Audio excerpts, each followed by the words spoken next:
All right, we got the Galaxy Flip 4 and the Fold 4 in the studio, and of course, the first test up is the drop test, one that I'm always nervous about, especially with these folding phones where, with all the moving parts, a lot could go wrong in the event of a drop. Now, for their part, Samsung has tried to make these phones more and more durable. They're using Gorilla Glass Victus Plus on both the front and the back, they have a all-new hinge system, and they even improved the damping material inside of the phones to help them better absorb shocks. Now, how any of that will actually translate into better real-world drop performance? Well, there's only one way to find out.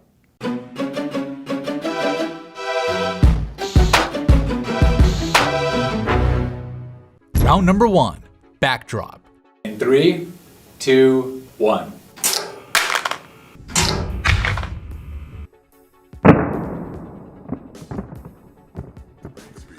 After that backdrop, both phones do surprisingly well, with the rear glass on each still fully intact. Now, the primary point of impact was on the hinge side, where the phones actually benefit from having this thin metal strip that runs across their backs, where on the Flip 4, pretty much all the damage was contained to this little metal strip, while on the Fold 4, it's mostly the same, but we do get a few scuff marks to the camera housing. But other than that, both phones still work perfectly fine. The phones fold and unfold, and outside of a little bit of cosmetic damage, you would never even know that they were dropped. So an impressive result in round number 1. Round number 2, hinge drop.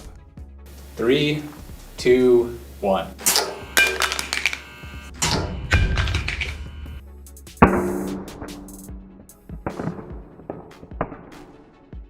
Oof. Okay, so that hinge drop scuffed the heck out of the armor aluminum that Samsung uses on these phones. It's particularly bad on the Flip 4, which just went flying after being dropped straight on the hinge.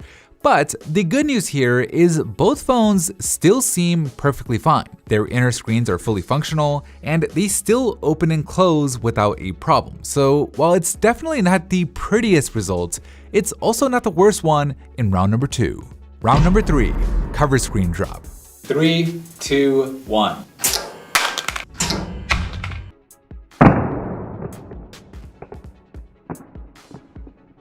After being dropped straight onto their cover screens, the phones survive with no cracks and no shattering at all. So it's pretty much the same story as with the backdrop. The primary point of impact was on the hinge side, where these metal strips here just seem to help protect the phones. Obviously, the metal strips themselves though are scuffed up, as you would expect with anything that's slamming onto rough concrete, and there is some damage to the camera housing on the Flip and a few scuffs to the outer edge of the Fold, but really nothing too serious, and the important thing is the screens still work perfectly and the phones unfold and fold without a problem. So a really impressive result in round number 3. Round number 4, rotated backdrop.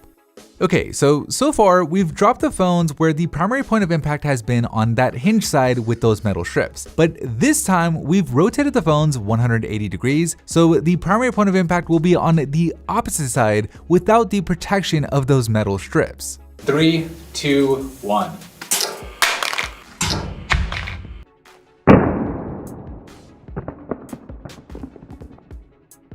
And this time we get a mixed result. The Flip 4 suffers a hairline crack along the bottom left, right where the majority of the impact was, while on the Fold 4, the glass is still in perfect condition. I mean, there's definitely a bunch of scuffing across the outer edge, along with some additional damage to the camera housing, which I assume is what helped the Fold 4's glass survive here. Whereas on the Flip, well, there was nothing to protect the glass. But, you know, even then, this tiny little crack on the Flip is really not bad at all. And it just goes to show you how tough Samsung has made these phones, with everything else still being perfectly fine.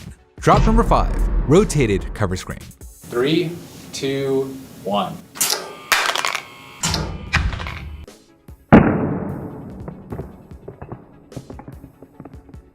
Oh man, so after that second drop onto the cover screen, this time without the metal strip to protect it, the Flip's glass completely shatters. While somewhat surprisingly, the Fold 4's glass is still fully intact with no cracking and no shattering at all. Now, I was a little confused by this result at first, since if anything, I thought that the camera housing on the Flip would actually help protect it more, but after taking a closer look, the glass area where the camera and the cover screen are on the Flip actually protrudes out a bit from the metal frame, whereas on the Fold 4, well, the glass sits flush across the board, which I think explains why the Fold 4 didn't crack here, outside of course, just random luck. But from the data that we have here, it looks like the Fold 4's cover screen is a bit more durable. But it's time to drop the phones straight onto those inner screens. 3, 2, 1.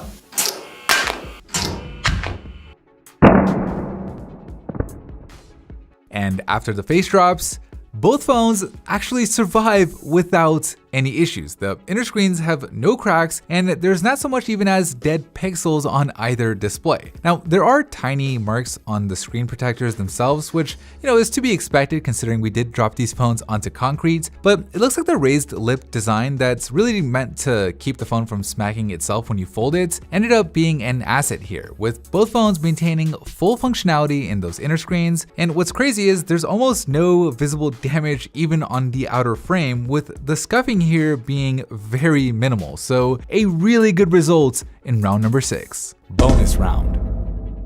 So at this point, these phones have proven that they're able to handle 1 meter drops relatively well, but I want to push those hinges a little bit further to see if they can handle a 1.5 meter drop onto steel with the phones halfway unfolded. 3, 2, 1.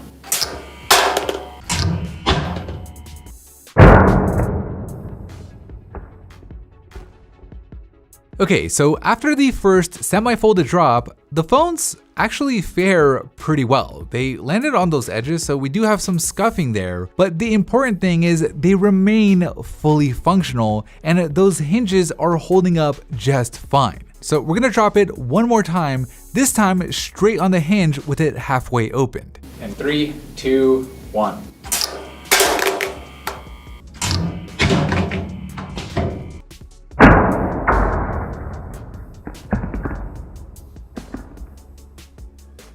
And after the second semi-folded drop, unfortunately, the Fold 4's rear glass shatters, even though it wasn't the primary point of impact. Now, the Flip 4, on the other hand, looks pretty much the same as it did before, but I will say that the hinge feels a little off. It's still fully functional, it just feels less smooth when you open and close it. In fact, it's even worse on the Fold 4, where you can actually see the phone pop a little bit at that last stretch while opening it. But the good news is this doesn't affect the functionality. The hinge is still doing its job just fine, and both phones were still able to pass our 15-point inspection, with everything from GPS to the cameras working just as they should. So overall, I'm genuinely impressed with Samsung's engineering here. We put these phones through a lot and they're still going strong. But anyways, that is it for me in this video. Thank you for watching, and as always, I'll see you in the very next episode.